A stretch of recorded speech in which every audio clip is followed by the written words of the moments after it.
মৃত্যুর কান্নায় সুর পর্যন্ত প্রতিটি শ্রেণীর মানুষ বাংলাদেশের মুক্তিযুদ্ধকে সমর্থন করেছেন, কিন্তু একটি মাত্র শ্রেণী গোষ্ঠীর মানুষ আমাদের মুক্তিযুদ্ধকে সমর্থন করেনি। তাদের সমর্থন না করার একটি উদ্দেশ্য ছিল, তারা এই দেশের নারীকে দাসী হিসেবে রাখতে চেয়েছিল। তারা চেয়েছিল পাকিস্তানি হানা বাহিনীদের সাথে সম্মিলিত হয়ে এ দেশের কোন ঘরে কোন মেয়েটা সুন্দরী আছে, কোন মেয়েটা যুবতী আছে, তাদেরকে ধর্ষণ করার বিভিন্ন প্রকল্প তৈরি করে এ দেশের মেয়েদেরকে দমিয়ে রাখার প্রচেষ্টা। এই গোষ্ঠী সেই সময়ে যে কাজগুলো করেছিলেন, আমরা বাঙালি আমাদের মহত্বের পরিচয় দিয়েছি তাদেরকে ক্ষমা করে।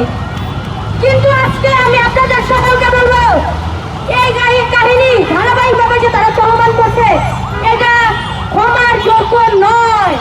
আমি মনে করি তাদেরকে বারবার ক্ষমা করা, তাদের এই কার্যক্রমগুলোকে প্রশ্রয় দেওয়া। মুক্তিযুদ্ধের সময় তাদেরকে ক্ষমা করা হয়েছিল, তারা আজকে রাজনৈতিকভাবে চোর হয়ে দাঁড়িয়েছে। তারা নাকি দেশের সংস্কার করবে, দেশের উন্নতি করবে। আজকে তারা এই উন্নতি নামে নারীদেরকে প্রতিটা বলে সম্বোধন করে।